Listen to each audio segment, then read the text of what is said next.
Walking alone, the streets are empty. The only thing I can see is my own silhouette. I'm getting stronger, step by step. The clock is ticking, but there's no time for regrets. I've been flying from town to town, from London to Taiwan. I've been all around the globe, trying to protect your soul. We are heroes tonight. We will fly above the sky. We are heroes tonight. Yeah. We are heroes tonight. We will fly above the sky. We are heroes tonight.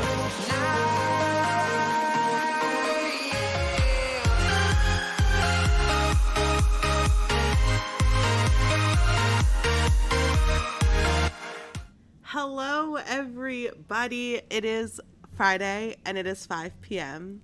And look at this. Look at this. This means it's Lily's News here on Insane Games TV. And my name's Lily. Hello, Crystalline. How are you? Happy Friday. Happy Friday. Okay, you guys. So I'm a little stuffy, so I'm sorry. That's just fall. That's fall and the seasonal allergies. How are you? How are you doing? We have a week of things to talk about, and honestly, they're not all great things. I'm doing not a good job at finding good news. I wanted to try to, maybe we'll end on like a cute TikTok or something. I wanted to try to find like some good news stories to talk about, but I feel like everything's just kind of ending up sad and rough. But anywho, welcome to Insane Games TV YouTube channel. I'm Lily and it's Lily's News, and that means it's Friday and it's 5 p.m. So let's talk about all the things. I'm stuffy. It's happening, you guys, so I'm sorry. I'm going to probably be coughing. I'm going to be sniffling. I'm sorry. But this is going to be my new backdrop. Are you guys excited? I'm going to decorate it with cute little Pusheen things, probably, and have my little girl space in the studio here. I'm so excited. So if you guys have things that you want me to put here, let me know. Like if you're like, oh, put something like this or move the shelf over here, tell me, because I'm so excited for that. But let's get into the big things. There's been big things happening. Of course, we have to talk about the Tupac arrest. So Tupac isn't arrested. Tupac, R.I.P.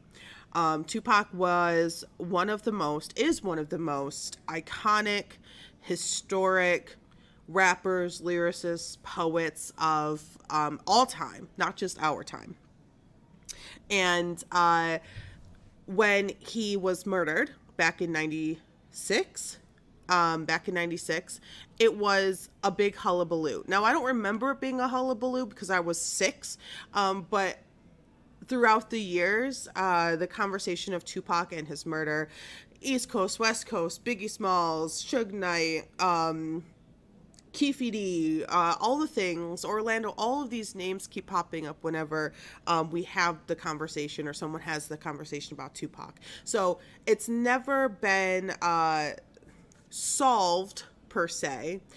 There's been theories and there's been thoughts and there's been conversations with law enforcement, but finally, almost 30 years later, a human being was arrested for the murder, the shooting and killing of Tupac. Now, is it the person who fired the gun? I personally don't believe so. And this is where I'm really interested to see like what you guys think. And I feel like if you are a breathing, conscious human being, you've heard of Tupac and you've heard of the whole situation. So I don't really need to dig like deep into the how it happened. The overall aspect of the Tupac murder was that there was a fight. Tupac and Suge Knight kind of jumped, air quotes, YouTube, and had a little fisticuffs moment with new space with Orlando. I forgot his last name. It just blanked. Orlando, who was a younger human, and so they had a little going at it. And then Orlando's uncle, Dwayne Keefe D. Davis, was like, we don't fly like that. Like, they jumped you, so we got to get them back. I'm going to go get my pew pew. Everyone in the car. They meet up in the two cars. A pew pew was fired, hit Tupac 4 times. When the EMTs were on scene getting Tupac ready to be transported to the hospital, they were asking him, of course, who did this? Do you know who did this? And he was really just like, fuck you. Like, I'm like, snitches get stitches. But like in this case, snitches pass away 6 days later after being medically in an induced coma. So it was very tragic. There was a lot of really amazing energy, it just in like the hip hop and the rap world in the 90s. Like in this time, like in 96 when Tupac was killed, it was a revolutionary time in music, and rap turning into pop music. And when I say pop, I mean like popular music, like worldwide. It was a tsunami of just, here is this style of music, this genre of music, and it's taking over. It's cool, it's meaningful, there's life behind it. It's not another pop song, and everyone was able to kind of get it. If you were from the life that these rappers were living, or if you were just able to enjoy the meaning and the prospects and the perspective and appreciate it. So it was a really revolutionary time in music. And I was talking to my boyfriend about it, and we had a really great conversation. I wish we could have had it here, because we are East Coast folk. And so my boyfriend, who was a little older than me, he was a little older than me, than 6 when it all happened in 96. And he's like, yeah, no, it wasn't like that big. We didn't have the same sort of news mill as we do now. So it wasn't like this instant knowledge or this instant outrage, like we do with like social media and TikTok and all the things. But he also mentioned that he was like, I'm more of a Biggie guy, which in the conversation of Tupac's murderer being arrested is like, but there's an arrest.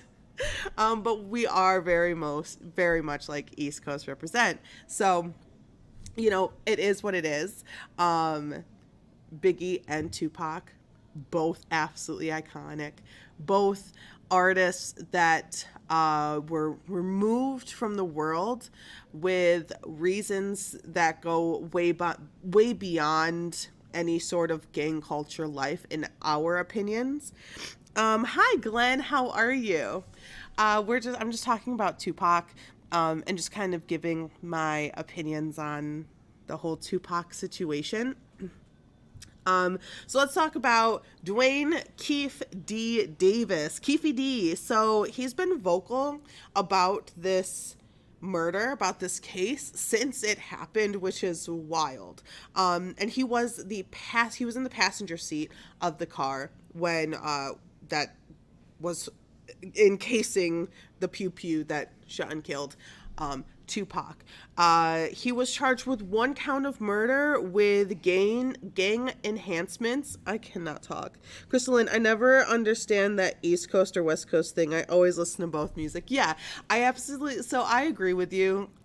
Like now, like when I was like a baby when it all happened, so I didn't even really grow up with a knowledge of like the East Coast, West Coast, like headbutting action, but it really just stems from like the gang life. So like if you weren't a part of the gang, if you weren't like living in like the world of gangs and living that type of energy, then it really didn't play too much into like what you were listening to.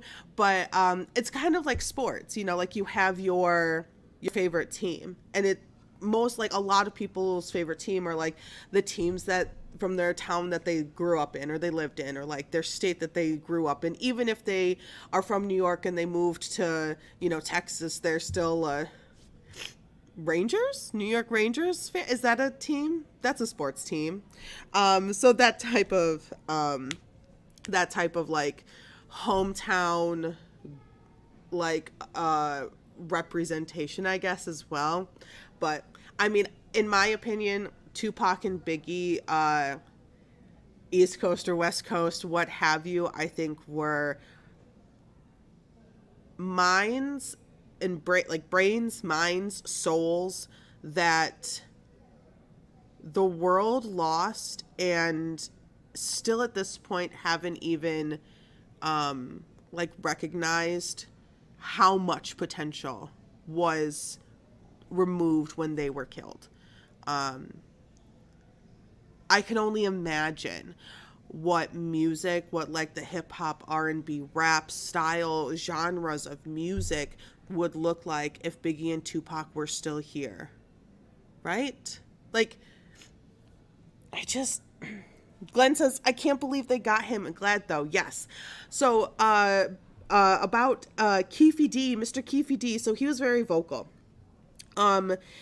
He even wrote a few years ago a memoir of his life, because of course we all want to know about Dwayne Keefe D. Davis. We want to know who you is. Tell us, give us, who are you, Mr. Person who only exists in a knowledgeable way in the common human's mind because of Tupac's murder. Tell me everything about yourself.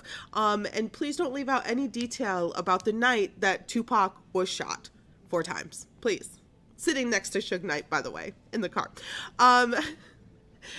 So, which, ironically, to him, I guess, were the words written in that memoir were the key components to getting the search warrant about a month ago for Dwayne's house.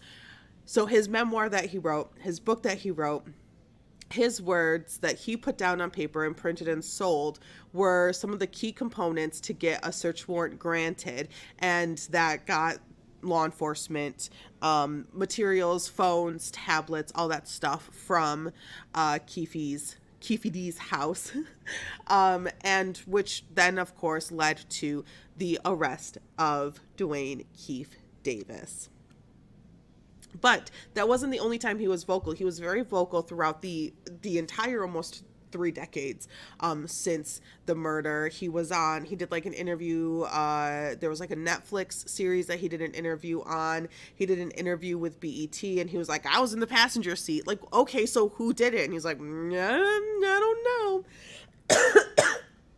It's insane. So he kept putting himself at the scene of the crime over and over and over again. And everyone's like, so who fired the gun? When we know that it was his gun, it was a gun that he had in his possession that he gave to Orlando, his nephew, who was allegedly one of the 2 people in the back seat.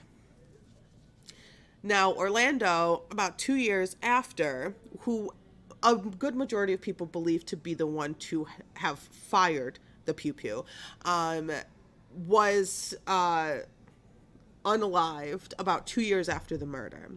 And there's a lot of conversation about like, well, the streets took care of it sort of thing. I don't think it, I think it was just an unfortunate coincidence that Orlando was killed in the way that he was. I honestly don't think that it had anything to do with the murder or the streets taking care of, the person who was responsible for it. But everyone has their own opinions. I have a question I'm sorry, I'm so stuffy. I can't, I'm so sorry. This fall is like happening so fast to me. So I have a question for Suge Knight, the owner of Death Row Records, who was producing Tupac's music at the time and who was driving the car that Tupac was in when he was murdered. Well, shot. He died days later. Suge Knight is currently in prison. I believe 2018 he got locked up. He pled guilty to a couple of charges, a couple of voluntary manslaughter stuff and other stuff as well. So he's doing, I believe, like 28 years or something like that in jail. And he has been pretty vocal about not being vocal, especially lately, which I think is hilarious. Which, in my opinion, look, I know nothing about this man, and like, I wish the best. You could have had it all, but the life overpowered the opportunity, which sucks, which absolutely sucks. To be the produced by, and you have Tupac. I mean, it was everything. It was everything. It was golden. It was like the golden hour, and it went sour so fast. For Suge Knight to be in jail right now with probably just as much knowledge of who fired the gun as Dwayne, and to outwardly say, I'm not saying anything. You are not a kid anymore. You are doing time. Why not? Why not now? Why not now? For Tupac's mom, for Tupac's mother, why not now? Why not give Tupac's family and friends and everyone like, just tie the bow, the icing on the cake. Give us the information that we want. It's only fair, right? I feel like it's only fair at this point. Now, they're not playing like games where, rules are fair, but I just feel like, why aren't you talking? In my opinion, you're either scared or you're guilty.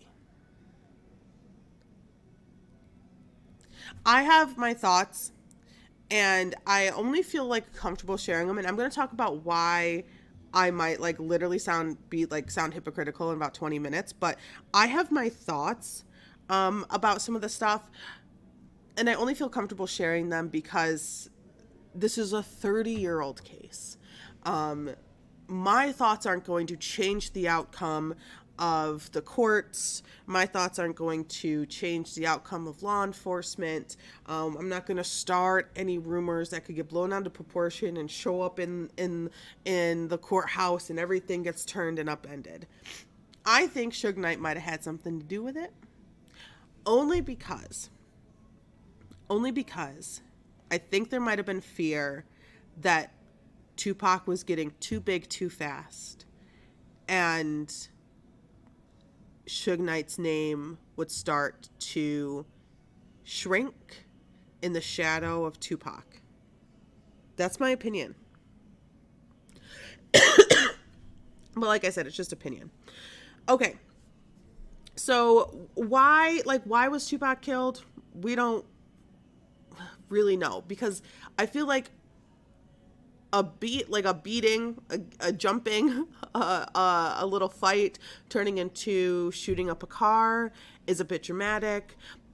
So I think that it's a really great thing that Dwayne was arrested. Keefe D was handcuffed, taken in. We got him. It's going to be a bit of a process. It's going to be in the news for a while. But I think it's definitely some justice that his family can kind of sleep better at night on and, go from there. But I'm going to keep my eye on it. Let's talk. I think so too. I think he's guilty because if he had nothing to do with that, he would have. That's what I'm saying, Crystal. See, we're on the same page. I feel like Suge Knight had something to do with it.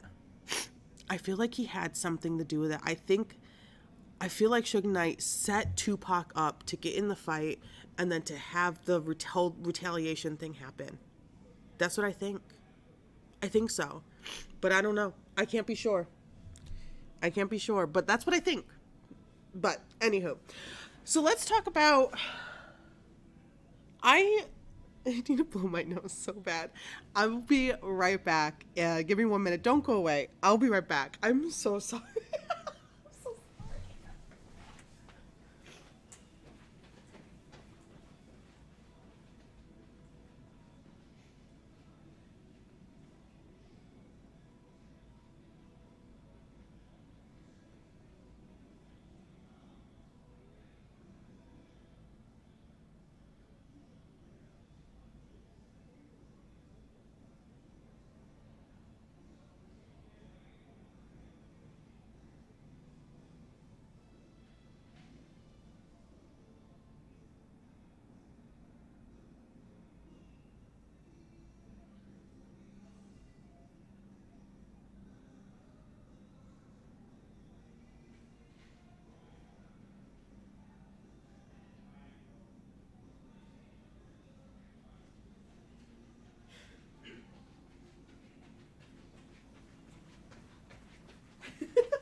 Guys, I'm so sorry. I'm so sorry. I brought some more. Okay. I just ran. Yeah, I think he had something to do with it. I don't have like a... I guess I could put it on the screen. Oh well. I'm back. So, let's talk about... This story has been going on, so you might have heard about it. Let's talk about Dr. Kenny Smiles. Gross. So let's talk about Dr. Kenny Smiles, because this, you might have heard about it. It's been happening for, God, September, we're in October, 2-3 weeks, maybe even more. But I wanted to wait to talk about it because more and more and more and more kept coming out. So I'm like, it's easier to just kind of give you guys the whole story. So, are you guys ready? You're going to be like, ew, gross. Dr. Kenny Smiles is a dentist. Perfect, right? And his story has gone from meh to yikes to danger. Like, this is danger, alert, alert, alert. So it all started with Dr. Kenny Smiles sort of reaching out to Mama Tot on TikTok. And we all know Mama Tot. She's like the little Southern woman who's so sweet and is always like, I got you, baby. Like she's the sweetest, most adorable, kind-hearted, wholesome, like just gentle, caring woman. She's TikTok's mama. Like she's got us, Like when you see Mama Tot, you're like, I love you. Thank you. Appreciate it. She's very sweet. And so she had like a broken crown or something like that in her tooth, and she was talking about it. Dr. Kenny Smiles reaches out and says, hey, Mama Tot, I'll fix your teeth for you. Just come on in for free. No big deal. And she's like, oh, honey, I can afford to fix my teeth, but there's so many people that can't. I want you to give that to someone else. Give that opportunity to someone who can't afford to fix their teeth, that may not have dental insurance, that may not have insurance that covers the amount of work that need to be done. And so he's like, okay, great. Let's do it. That sounds great. She's so kind. Right? Oh my God. Okay. And so we said, all right, you guys, show me your teeth. I'll pick a few people and help fix your teeth for free. And then it all went to shit. I'm telling you, like big time, like massively went to shit. Like he is a terrible, terrible person. So I don't know if you guys remember back during the pandemic, the mask mandate, you know, like cover your face, cover your mouth, cover your nose, cover your gross. So there was a video, that he posted, Dr. Kenny Smiles posted on his TikTok, and he made it very clear that like his dentist office was not abiding by the mask mandate, which you guys, you have to remember, it did save lives, okay? And he even posted a video of his wife showing off lace fabric from Joann's, right? We all know Joann fabrics, and like lace, and she's like, oh God, and the employee's like, oh my God, what are you making out of this? This is such pretty fabric. She's like, masks. They never said what they had to. Mind you, his wife is a dentist at their office as well. Yeah, gag, right? They never said what material they had to be made of. There was no specifications for a mask. So she's making these lace masks. Like, so it's just disrespectful. Like, you're a literal doctor. It's just disrespectful. Anyway, like, shouldn't dentists be wearing masks in the first place? Let me just be clear. This is a very slimmed down version for time. So this is a very slimmed down version of like the bullet points of all of the crap that he's done. You can just imagine all of the in between.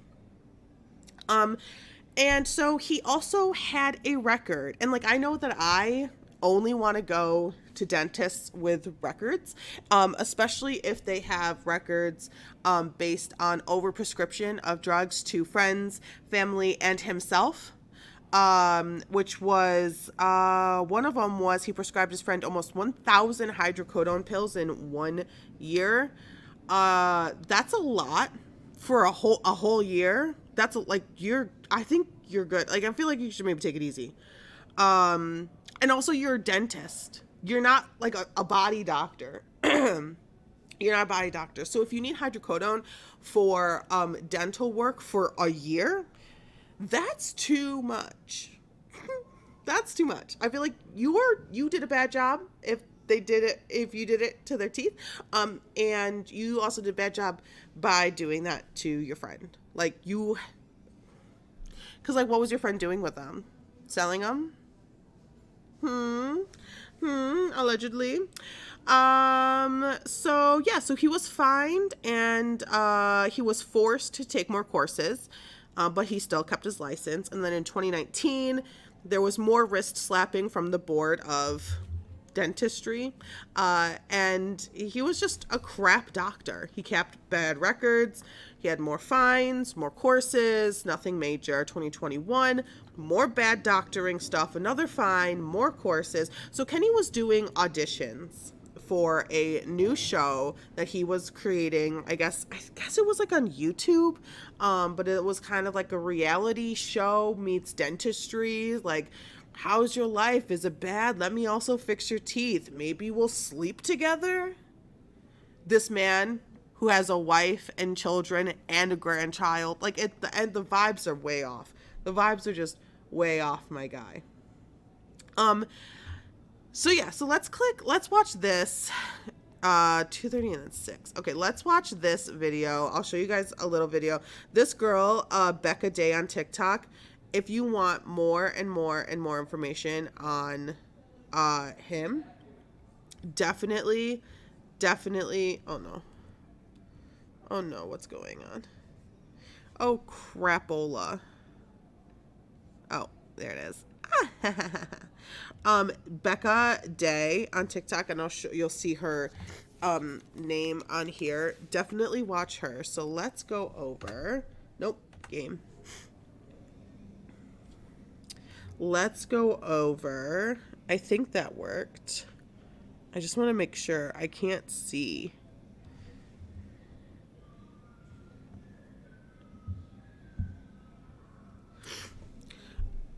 So let me just rewind it a little bit.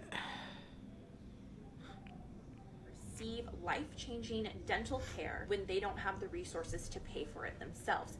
Sounds amazing. Sounds very virtuous.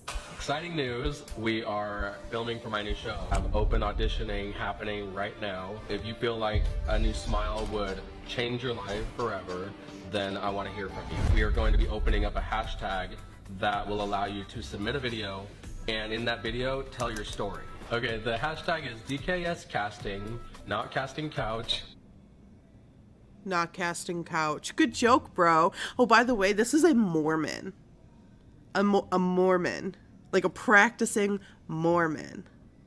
With a wife and kids and a grandkid. And like a whole dentist office. Like. So, be aware. I mean, if you want to send one of those, it just your account might be canceled. I just really want to know the who, but I really need to know the why, and I need to know the how you got here. And I'm not a very sentimental person myself, per se, so you're not really gonna surprise me very much if, you know, you're a single mom of 3 kids and you have 3 different baby daddies and your teeth are probably not gonna select you for the show. Or if I do select somebody like that, it'll be 1, because I think it. Why would, if you're a single mom with 3 kids with 3 different baby daddies, how he put it, matter? Like, if it's about, like, if the show is about your teeth, fix the teeth. But, like, if the show is about you getting with the people, obviously just the women, you're not looking for men here. If the show is about you, like, hooking up with your contestants, that's weird. That's weird. So this is like major red flags happening. Major red flags. All right, I'm going to go to, this is a long video, so I'm going to go to about 6 minutes in. So Mama Tot's talking. Great. And so let's watch some of the contestant action. Come into his office, he would first embarrass and degrade them, calling their teeth disgusting. Right, so this is like just personal experiences from his dentist office. So like people who he has filmed and put on TikTok, because he loved to do that. He loved to record his patients and put them on TikTok. So he is doing that. And I just want you guys to really take in like how he is talking to them. How he's taught is so disgusting. Oh my gosh, Crystal and this guy is so disgusting. Really, really take in how he's speaking to these beautiful women sitting in his chair, ready to get their teeth. One of the most personal and like vulnerable things of a human body. You know, like you can get a facelift, you know, you can lose weight, you can gain weight, you can put on muscle, you can paint your nails, you can put makeup on, you can take makeup off, you can change your hair, but teeth are permanent. And it takes a long time for your teeth to change. And it can take a really short amount of time for your teeth to go bad, and it can be really, really, really, really, really, really, really expensive to fix anything inside your mouth. And then you finally find someone that you think is good. You've seen great pictures, you've seen good reviews, and you're like, I'm finally got an appointment, I'm in the chair. And then he says stuff to you like this. Why are your teeth so ugly? No, they didn't. It kind of snuck you in through the back. Because you're not good looking enough to come through the front. No. Yeah. Those are some bad jokes that you're just rolling with. How true are they? Probably a lot. There's all I'm not gonna deny it. What kind of... I could feel the pain and the suffering and the years of like self-made trauma in that woman's face, because I've made that face before. I know a lot of people that have made that face before. And you're sitting there and you're like, you are the last human standing in between me and what I want to do to fix, to make me feel confident, happy, better, good, fantastic, beautiful, you know, content. You are the last person. Your hands go in my mouth, you fix my mouth, and then things get better. And he's calling you ugly. And he's saying we had to sneak you in from through the back because you're not pretty enough to come through the front door? I'm sorry. The way I screamed, audibly screamed, like guttural screaming. This poor How many woman. do you got? Boyfriend. Do you have a boyfriend? No. Why do you think you don't have a boyfriend? Yeah, my work is nice. I make really ugly girls pretty. Just making them feel horrible.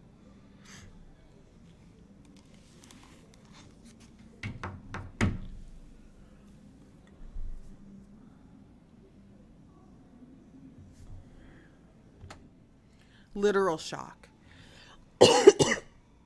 It made absolute shock to think that you're literally putting your life in this person's hands, in this human being's hands, because if they are going to sedate you, which that was like taken away from him, he like isn't allowed to do that. And one of the last things that they're saying to your face with a phone inches from your face, you're ugly. You don't have a boyfriend. A boyfriend? You're too ugly for that. Let me put this on social media. What? Screaming, screeching. Absolutely not. Absolutely not. That man would have the biggest bruise from my knee. Okay. There's another one that I think let me see. I didn't put a timestamp on it. That's okay. All right. So I think we've seen enough of just how awful and disgusting he is. So let me just make sure everything's not playing. We'll get rid of that. Okay. So this is him. This is Dr. Kenny Smiles. He doesn't hide it. And so one of his patients finally, thank God she did. It breaks my heart, but she was a very big turning point in the whole story of Dr. Kenny Smiles, because until she came out with her story, it was he's disgusting and gross and annoying and he's icky and like your hairline sucks, and like you're gross and like you're just a icky person. Like you are like a living embodiment of like the ick. And then this woman came out with her story and it kind of unveiled and kind of, rocked down the hill more stories, text messages, pictures, videos. It gave a lot and opened up the shell that is Dr. Kenny Smiles. So we had a young woman who was completely, fully victimized by Dr. Kenny. So the gist of the story is she goes to the office, no one else is there, just her and the doctor. He gave her a sedative and began to shave her teeth down because she was getting like crowns on top, I believe, or something like that. I think that's the right word. And so they agreed on, how much was going to be shaved. And you shave your teeth, they don't grow back. When they're adult teeth, you shave them down. They don't grow back. And so he started to shave them down a lot, more than necessary, like almost to absolutely nothing. And when she saw this, she had to go rinse her mouth out because it was bleeding so much. She saw what her teeth looked like and she was completely just in shock and awe. It wasn't what was agreed on. It wasn't what was talked about. It wasn't what was necessary. She was scared. She was kind of a little loopy, a little out of it from the sedative. And he goes, "Let me rub your back, make you feel better." So now she is in one of the most vulnerable situations. She's a little bit drugged. She's alone. And she is now put in a position where she basically has no teeth. And the only person in this like immediate week or two can give her teeth is Dr. Kenny Smiles, because you have to get the molds done and then like your teeth go away and then they give you, holdover little ones, and then you get like your real ones installed. So she's like scared. So she says, okay, you can rub my back, for her to calm down. And then it turns into how much cash for me to touch your body. So she's in limbo right now. She needs her permanent teeth. And she alleges that Dr. Kenny R-worded her. YouTube doesn't like when I say it. I said it a lot one week. In his bed, because he asked her over to his house, and she went out of fear of not getting her teeth. She had teeth the size of like a grain of rice. Almost no teeth at all. So she needed this man to give her her teeth. To put her teeth in her mouth. And so she felt, as a 17, 18-year-old girl, that she needed to follow his instructions, or she wasn't going to get teeth. And the cops were like, yeah, you know, what are we supposed to do about it? He said, she said. Thanks, cops. Let me pull this video up. God, I want to show you guys this. Okay. I want to show you a little bit of this video. So this is again from Becca Day on TikTok. Go watch her videos if you want like the full extreme deep dive. I just don't have enough time. Okay. Permanent teeth to be done. She obviously flew back home, and throughout this time, Dr. Kenny was sending her unsolicited videos of his manhood and just weird videos in general, and I'm going to show you some of the weird videos that he was sending. I'm not going to show you the manhood ones, obviously. Okay, stop. This is your dentist. You went back home. You're waiting to go back out and get your teeth. You got your little temporaries in. You know, you're probably eating a lot of soft foods. You're probably not in the best mood, right? Right? Not in the best mood. And then this is what your dentist sends you. Your dentist. Not your friend who's a dentist. Not your dentist who's a friend. Not your boyfriend who's a dentist. Just your dentist. I literally... Hope you're having a good day. Just got my hair cut. Let me remind you, this man is married with kids and a grandchild. Miss you. Who you missing? Your patient? Who you missing? Your patient? You're missing your patient? Why? Because you're gross? Because you're gross? Because you suck? Because you're awful? Hand heart. Gag. And obviously, Who you waving? You know what? You guys can probably see just it's blurred. You can't see anything. Okay. Back to reality. Back to the disgustingness that is Dr. Kenny Smiles. So as you could probably believe, he's awful. He's awful. I saw an alert about Kenny Smiles no longer practicing, no longer working at his dental office, after all of these stories and after all of the deep dives and the news and the information. All I know is that if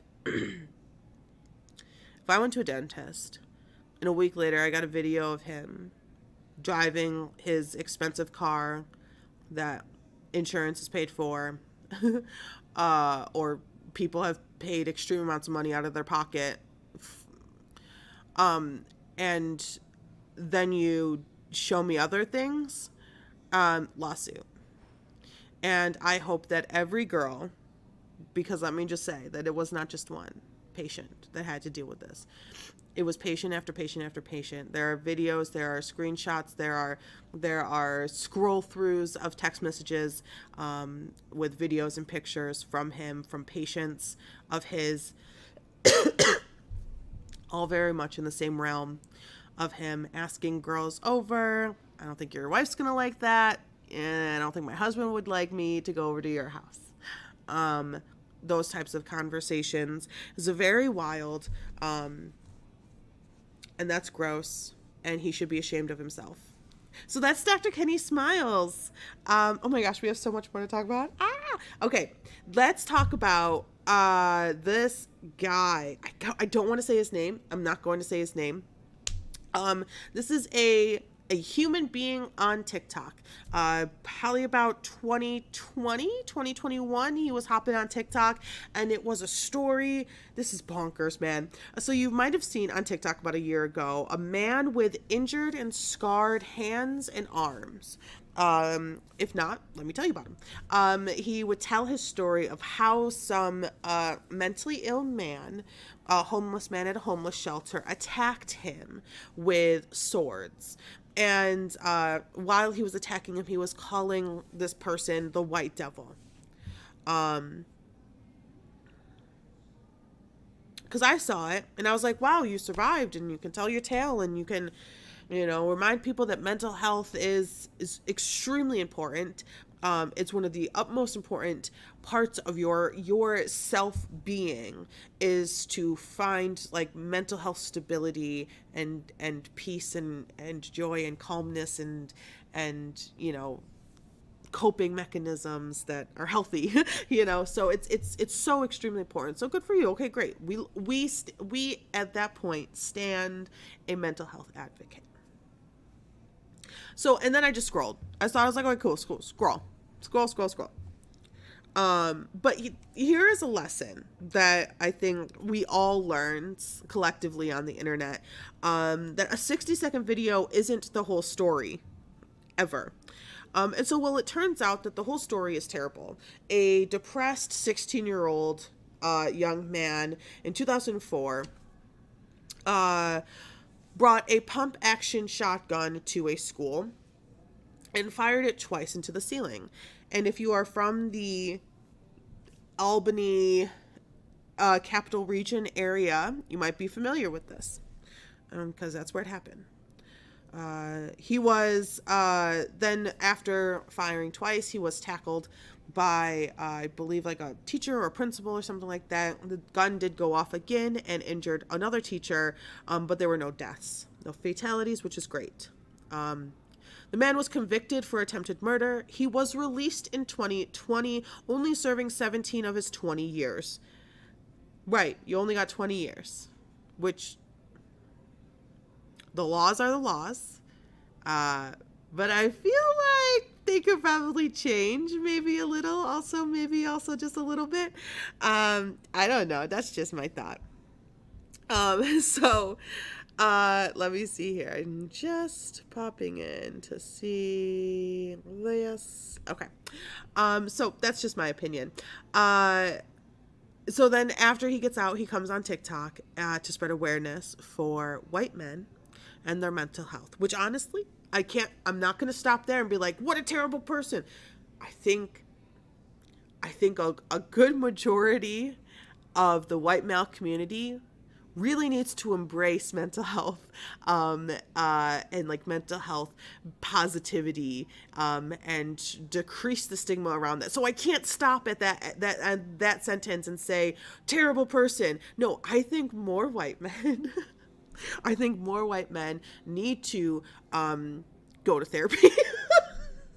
Need to go to therapy and work it out. I think they do. I think more everybody needs to go to therapy. And if you're gonna niche yourself into the white men need mental health support and care, and that's great. Do it. That's great. I can't stop you there and be like, oh my God, that's awful. Good. Because what you did in 2004 is majority white males. So I'm gonna say that that's good. We need that. So, but it gets worse, because when you combine the two, that's where it makes me want to scream a little bit, right? Because you were that and now you're this. Okay. So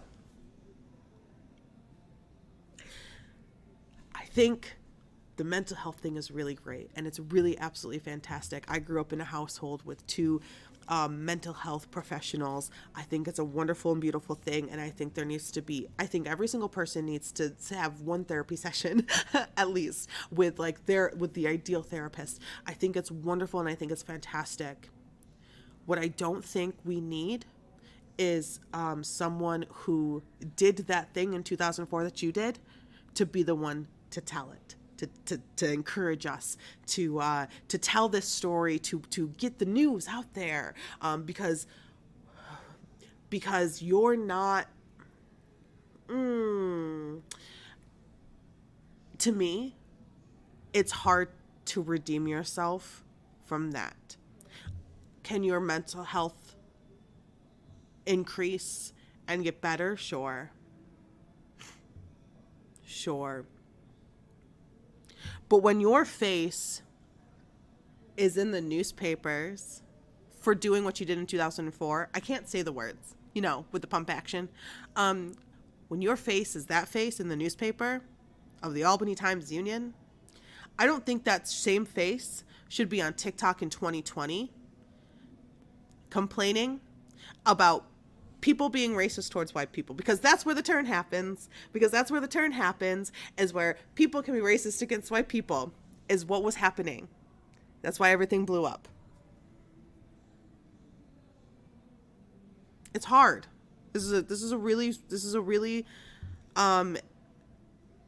sticky sitch for a lot of people. Now, for me,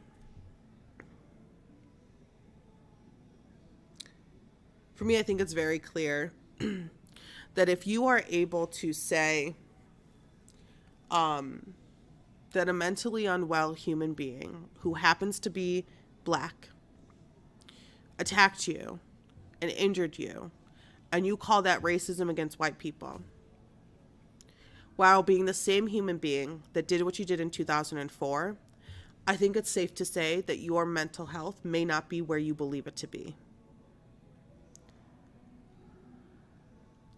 And so I think you need to get off of TikTok, and I think you need to do a little bit more work on yourself, because it's frightening to see a person who did what they did in 2004 as a 16-year-old then preach on TikTok, gathering a specific audience and spewing idiocies about isms. That's what I'll say. So I think this person needs to get off of TikTok, and I think this person needs to take a long look in the mirror and do some thinking and do some listening,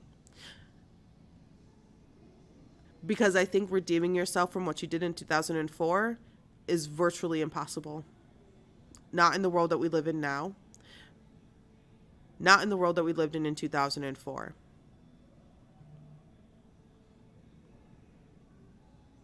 When I think about this whole thing, it makes my brain spin out of control. Yes, I think mental health awareness, I think mental health care should be of top priority for a lot of people.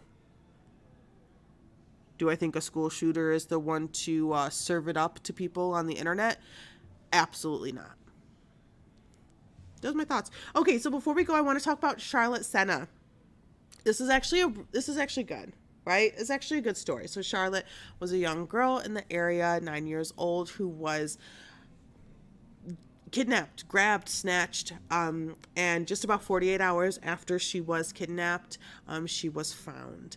And it was because of fantastic police work, which is a rare thing for me to say, because there really isn't always that much of fantastic. I mean, Tupac's just barely getting justice almost 30 years later. So Charlotte Sena, a 9-year-old girl, fantastic, lovely girl, so much support in the community. That happened when the alerts went out that she was missing. It was a really beautiful energy that went into finding Charlotte. Hundreds and hundreds of people looking for Charlotte, talking about Charlotte, giving all reposting all of the information about Charlotte.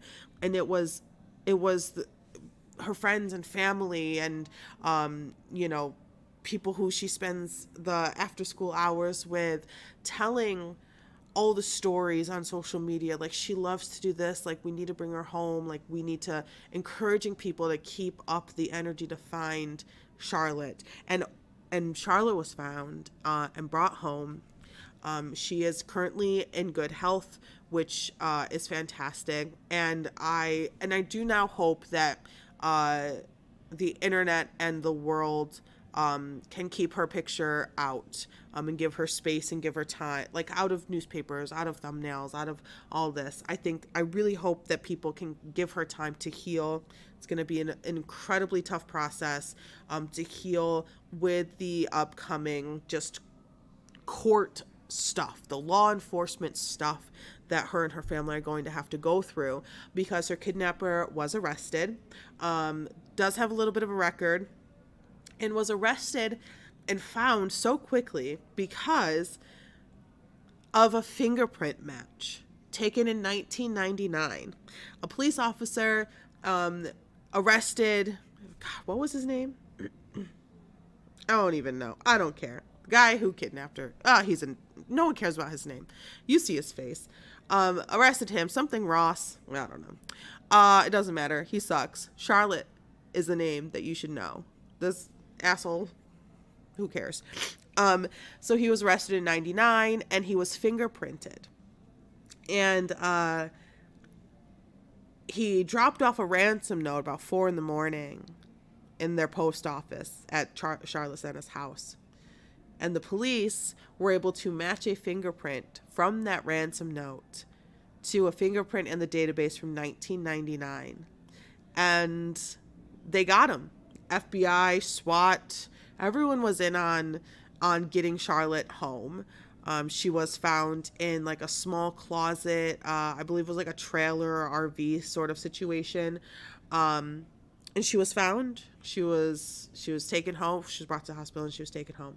And he was arrested. He did put up a little bit of a fight. He had a couple of injuries on him. So as of right now, he was arrested and charged with kidnapping, felony, felony one, a lot.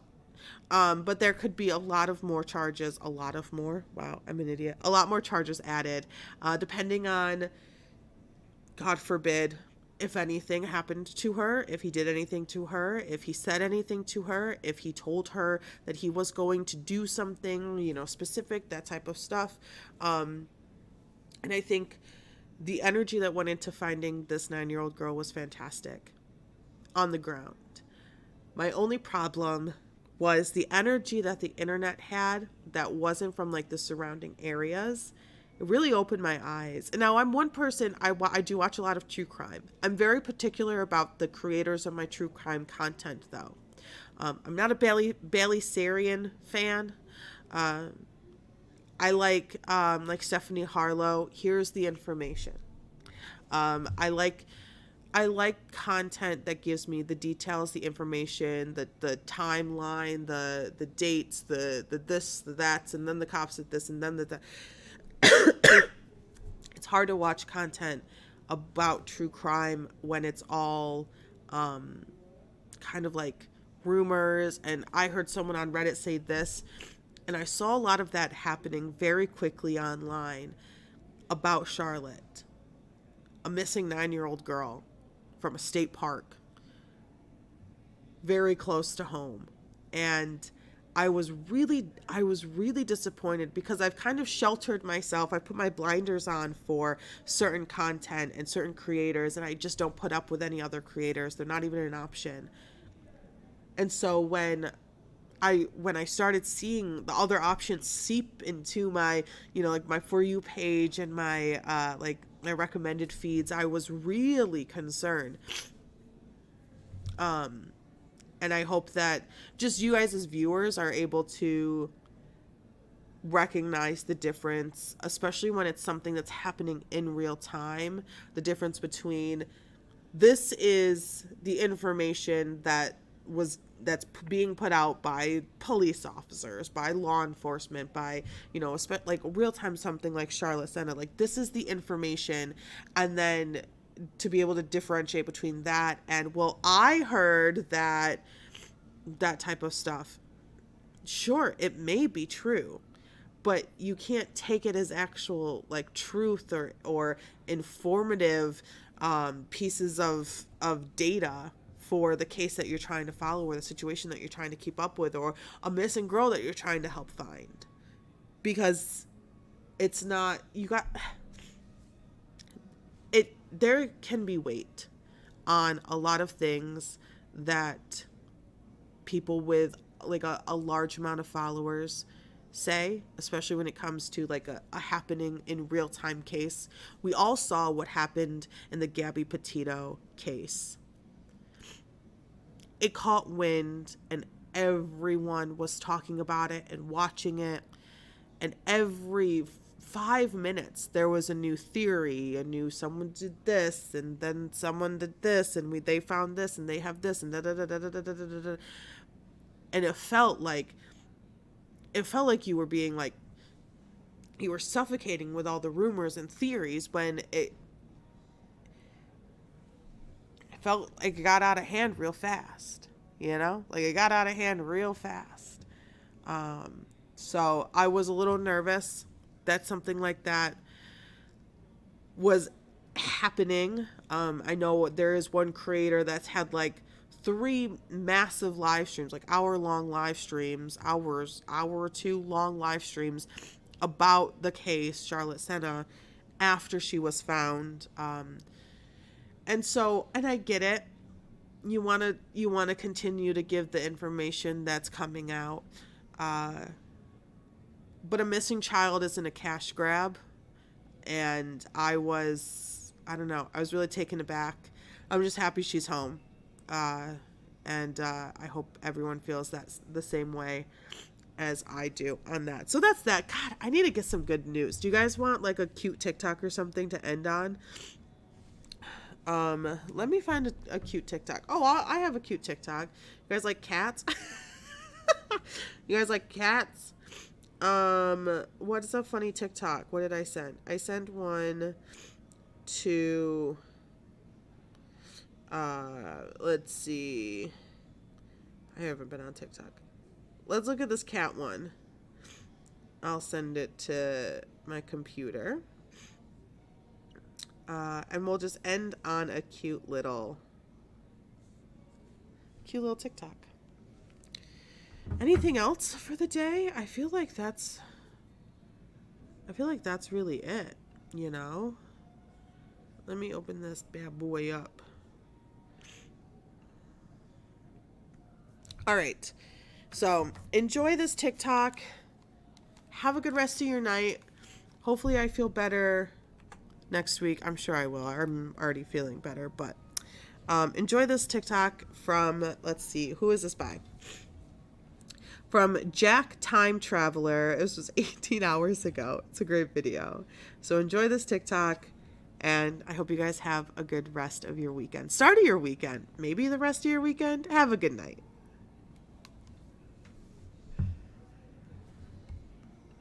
I'm sorry. It is evil that somebody...